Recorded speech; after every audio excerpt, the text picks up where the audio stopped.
Quand la nuit tombe sur nos vallées, je lève les yeux, mon cœur exalté. Chaque étoile murmure ton nom. Jésus-Christ revient, c'est ma chanson. Les yeux fixés sur toi, j'entendrai ta voix. Tu reviens bientôt, mon Seigneur, mon roi. Je veux parler au monde de toi. J'irai proclamer Jésus-Christ revient, il est roi.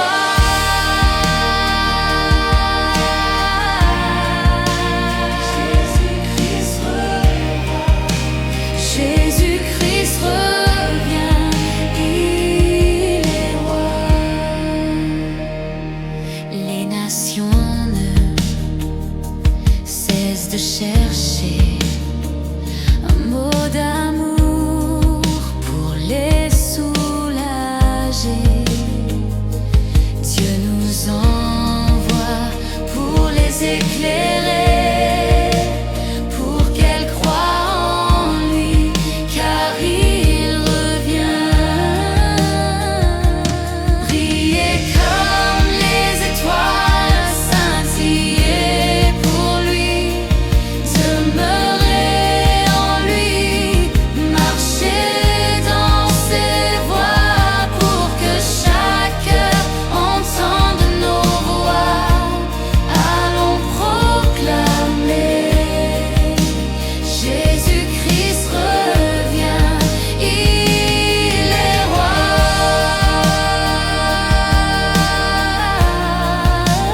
Jésus-Christ revient, Jésus-Christ revient, il est roi.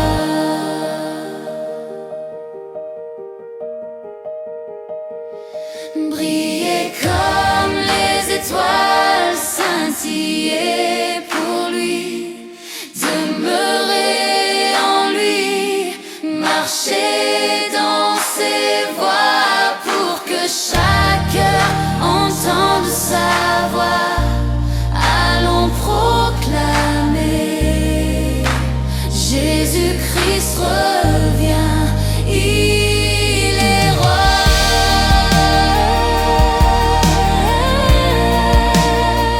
Jésus-Christ revient, Jésus-Christ revient, il est roi.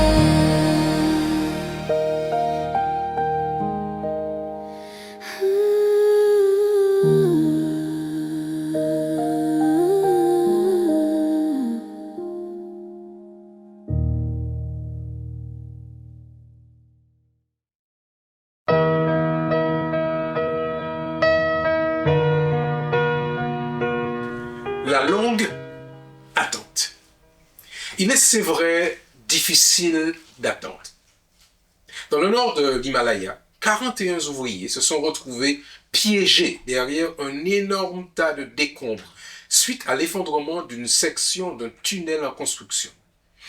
D'une longueur de près de 5 km, ce tunnel devait améliorer l'accès au site de pèlerinage hindou et offrir des possibilités de développement économique. La construction se déroulait dans une zone qualifiée par un géologue de masse rocheuse fragile et était donc, on le savait, bien susceptible d'effondrement. Après de nombreuses tentatives infructueuses pour atteindre les ouvriers pris au piège à l'aide de machines sophistiquées, 24 mineurs de charbon ont creusé à la main à travers un énorme amas de débris et accédé aux ouvriers en détresse. Après 17 jours d'angoisse passés dans le tunnel bouché, l'un des rescapés a dit ceci: « Lorsqu'il qu'il est devenu évident que nous allions rester pendant longtemps, nous avons senti l'impatience nous gagner. Aussi difficile que c'était d'attendre l'arrivée des sauveteurs, ce même homme a cependant ajouté: « Je n'ai jamais perdu espoir. » Notre bienheureuse espérance est aussi une situation d'attente. Après l'effondrement catastrophique de l'intégrité de l'humanité dans le jardin d'Éden il y a 6000 ans, la planète Terre attend toujours d'être délivrée.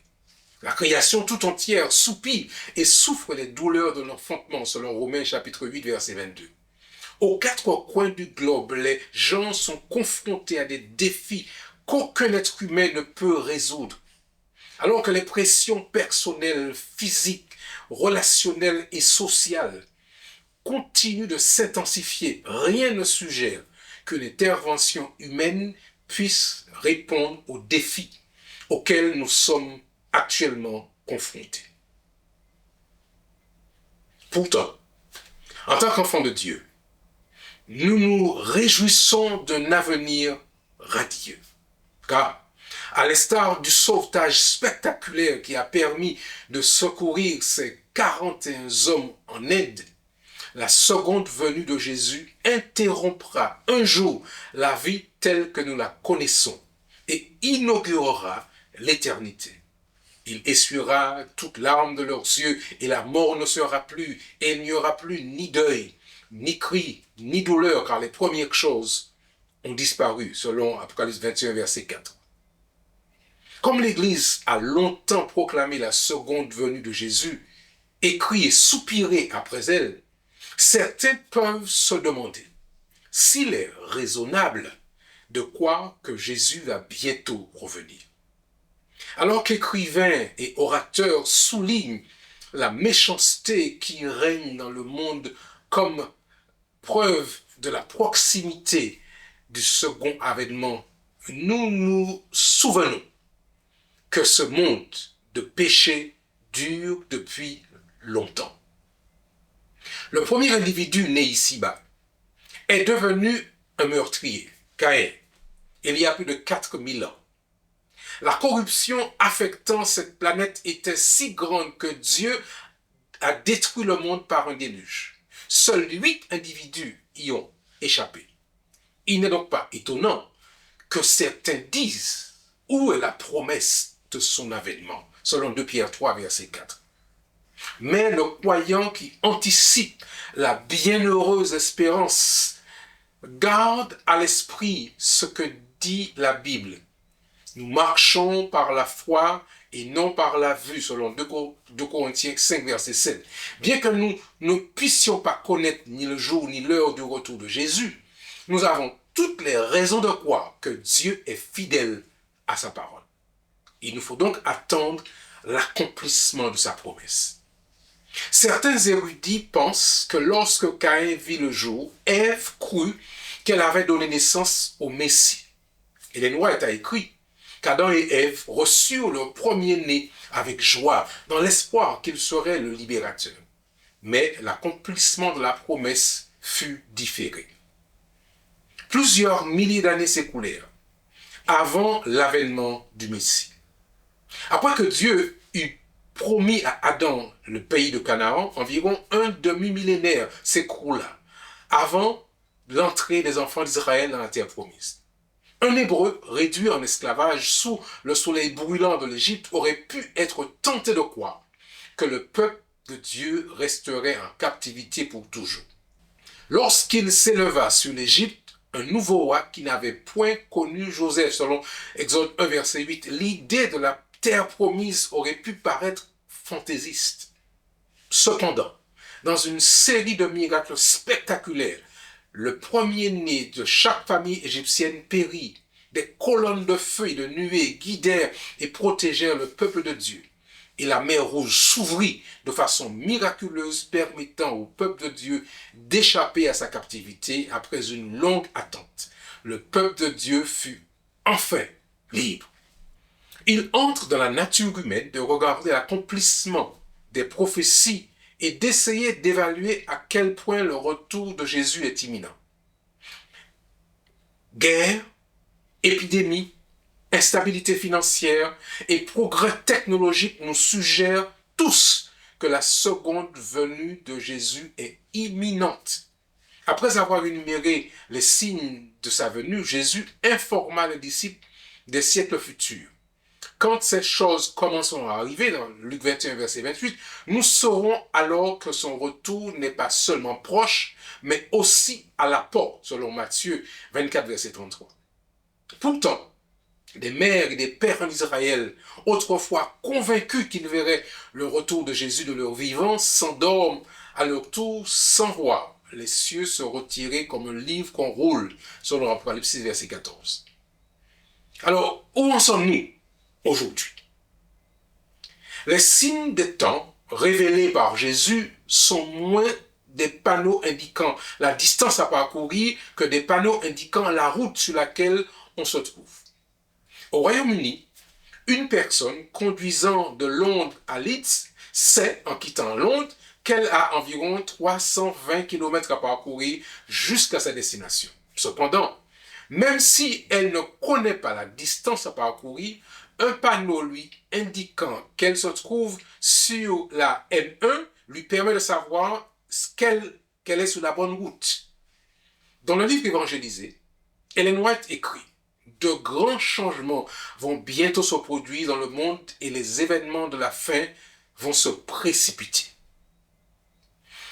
Les événements qui précéderont le retour de Jésus s'accompliront rapidement, à un moment auquel peu de gens s'attendent. Il nous appartient donc d'attendre Jésus avec patience et foi, croyant qu'il reviendra et qu'il nous prendra avec lui afin que là où il est, nous y soyons aussi, selon Jean 14, verset 3. N'abandonnez donc pas votre assurance à laquelle est attachée une grande rémunération, car vous avez besoin de persévérance afin qu'après avoir accompli la volonté de Dieu, vous obteniez ce qui est promis. Encore un peu de temps. Celui qui doit venir viendra et il ne tardera pas. Et mon juste vivra par la foi. Mais s'il se retire, mon âme ne prend pas plaisir en lui. Nous ne nous sommes pas ceux qui se retirent pour se perdre, mais de ceux qui ont la foi pour sauver leur âme, selon Hébreux 10, versets 35 à 39. Quelles que soient les apparences et indépendamment du temps que nous avons attendu jusqu'ici, nous pouvons savoir que Jésus reviendra bientôt. Il l'a promis. Et en ce jour-là, comme tous les ouvriers coincés dans le tunnel en Inde, nous serons secourus, nous serons libérés d'un monde esclave du péché pour enfin jouir des bénédictions de la vie éternelle.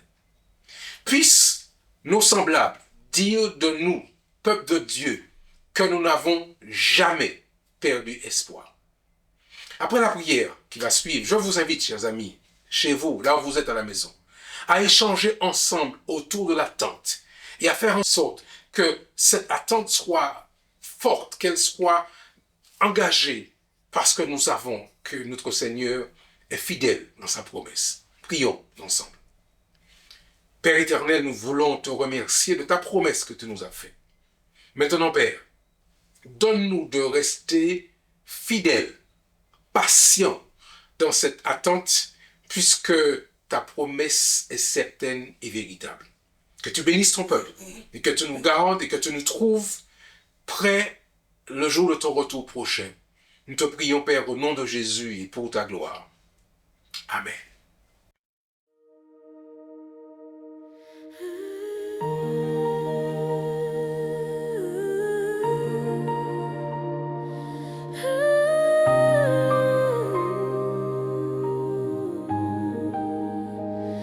Quand la nuit tombe sur nos vallées, je lève les yeux, mon cœur exalté.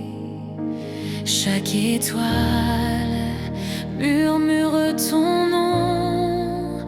Jésus-Christ revient, c'est ma chanson. Les yeux fixés sur toi, j'entendrai ta voix.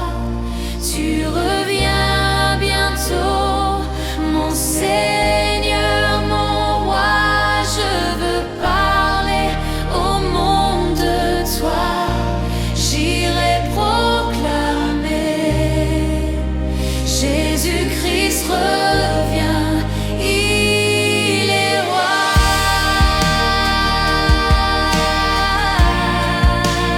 Jésus-Christ revient, Jésus-Christ revient, il est roi.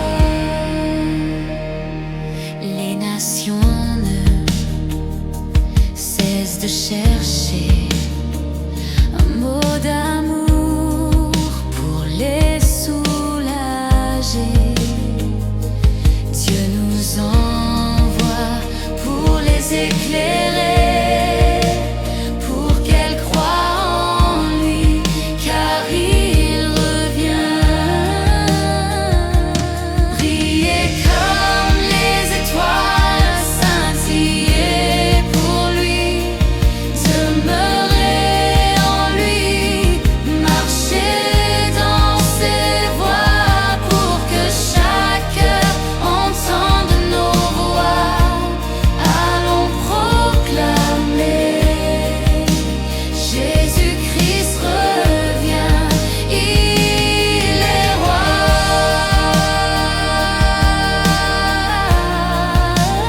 Jésus-Christ revient, Jésus-Christ revient, il est roi.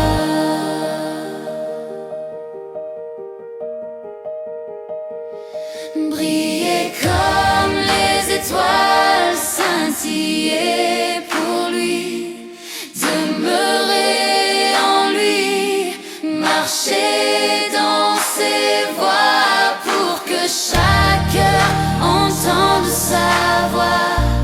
Allons proclamer Jésus-Christ revient.